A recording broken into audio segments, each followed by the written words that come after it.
Jika sebelumnya dalam aturan lama pada Perpres nomor 109 tahun 2024 hanya berlaku untuk aparatur sipil negara seperti guru, dosen, tenaga kesehatan, dan penyuluh. Kini dalam Perpres nomor 79 tahun 2025, Prabowo juga menegaskan kenaikan gaji untuk TNI Polri serta pejabat negara.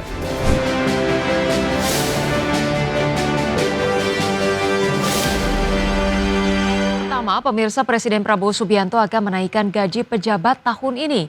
Keputusan tersebut terungkap dalam salah satu perubahan dari 8 program hasil terbaik cepat dalam rencana kerja pemerintah tahun 2025. Dalam Perpres tersebut, Presiden juga akan mendirikan Badan Penerimaan Negara serta meningkatkan rasio penerimaan negara terhadap PDB hingga 23%.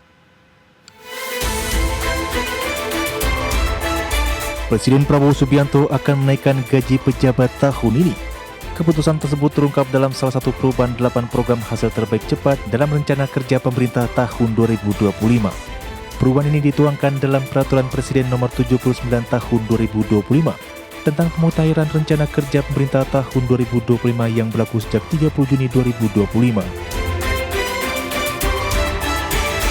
Dalam berita tersebut, salah satu poin utama yang mengalami perubahan yakni perluasan program kenaikan gaji. Jika sebelumnya dalam aturan lama pada Perpres nomor 109 tahun 2024 hanya berlaku untuk aparatur sipil negara seperti guru, dosen, tenaga kesehatan, dan penyuluh. Kini dalam Perpres nomor 79 tahun 2025, Prabowo juga menegaskan kenaikan gaji untuk TNI Polri serta pejabat negara. Dalam daftar 8 program hasil terbaik cepat Prabowo di 2025 berdasarkan Perpres nomor 79 tahun 2025, Presiden juga akan mendirikan Badan Penerimaan Negara serta meningkatkan rasio penerimaan negara terhadap PDB hingga 23%. Seperti diketahui dalam pidato pengantar rancangan Undang-Undang Anggaran Pendapatan dan Belanja Negara tahun anggaran 2026, beserta nota keuangannya pada tanggal 15 Agustus lalu, Presiden Prabowo Subianto yang tidak menyinggung kenaikan gaji aparatur sipil negara. Kala itu Presiden hanya menyinggung soal gaji guru dan dosen, serta tunjangan profesi guru non-PNS. Dari Jakarta, Tim Liputan IDX Channel. Pemirsa, Menteri Keuangan Purbaya Yudi Sadewa mengaku belum mempunyai rencana membentuk Badan Penerimaan Negara menyusul keputusan Presiden Prabowo Subianto yang memasukkan pembentukan Badan Penerimaan Negara dalam program hasil cepat Rencana Kerja Pemerintah atau RKP tahun 2025. Purbaya menyatakan masih akan memakai instrumen yang ada untuk mendorong penerimaan negara. Menurut Purbaya, jika ekonomi tumbuh lebih cepat, maka penerimaan pajak juga akan terakselerasi. Meski demikian, Purbaya tidak menampik bahwa 10 tahun belakangan, rasio pajak terhadap produk domestik bruto stagnan di kisaran 10%.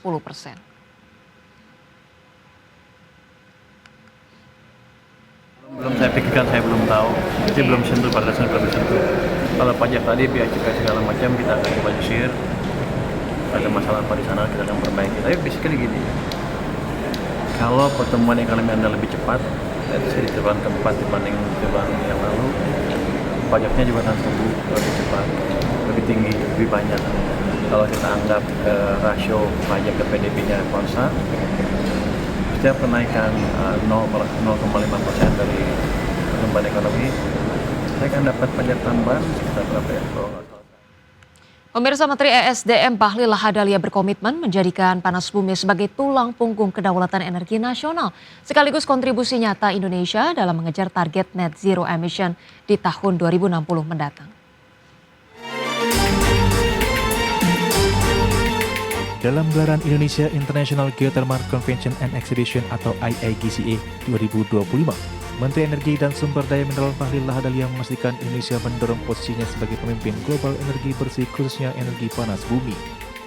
Bahlil menyebutkan pemerintah berkomitmen menjadikan panas bumi sebagai tulang punggung kedaulatan energi nasional sekaligus kontribusi nyata Indonesia bagi pencapaian target net zero emission dunia. Total cadangan panas bumi nasional tercatat mencapai 27 gigawatt atau diklaim menjadi yang terbesar di dunia.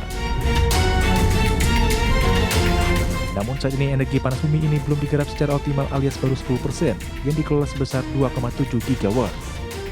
Hal ini disebutkan Bahlil lantaran sejumlah faktor, mulai dari kebutuhan modal yang besar, regulasi yang berbelit-belit, hingga tidak ramah terhadap investor termasuk keterbatasan jaringan transmisi listrik. Dan Indonesia mempunyai cadangan yang cukup besar. Pertama, terbesar di dunia. Sekitar 27 gigawatt atau 27.000 lebih megawatt. Dan dari sini baru kurang lebih sekitar 10% yang bisa kita kelola.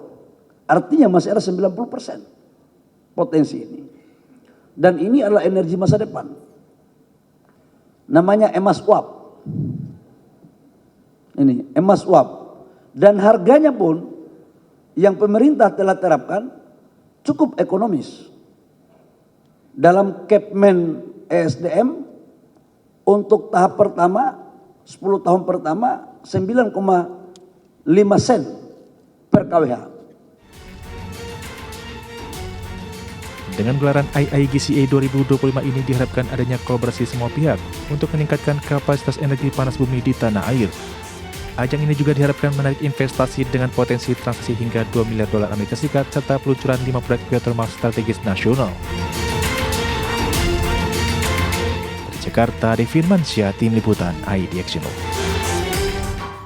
Pemirsa, PT Pertamina Geothermal Energy Tbk kembali berpartisipasi dalam gelaran The 11th Indonesia International Geothermal Convention and Exhibition 2025. Ajang tersebut membuka diskusi mengenai peluang bisnis panas bumi di luar kelistrikan.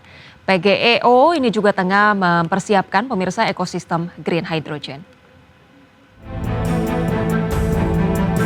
Dalam gelaran The 11 Indonesia International Geothermal Convention and Exhibition atau IIGCE 2025, PT Pertamina Geothermal Energy Tbk kembali berpartisipasi sebagai bentuk komitmennya dalam mendukung swasembada dan ketahanan energi nasional. Ajang ini menjadi forum bagi pemerintah, asosiasi, dan pelaku usaha untuk membahas pengembangan potensi serta berbagi praktik terbaik dalam pengelolaan panas bumi. Direktur Utama PT Pertamina Geothermal Energy Tbk Julfi Hadi menyebutkan ajang IIGCE menjadi kesempatan bagi PG untuk membuka diskusi mengenai peluang bisnis panas bumi di luar kelistrikan.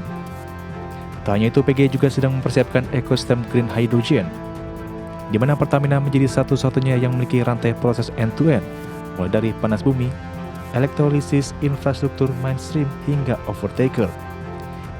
Hal ini membuat PG fokus dalam mewujudkan target 1 gigawatt dalam 2 tahun ke depan dan 1,7 gigawatt pada tahun 2034. Sejalan dengan itu, PG juga telah mengidentifikasi potensi panas bumi hingga 3 gigawatt dari 10 wilayah kerja panas bumi yang dikelola secara mandiri. Panas bumi itu adalah indigenous resources-nya Indonesia.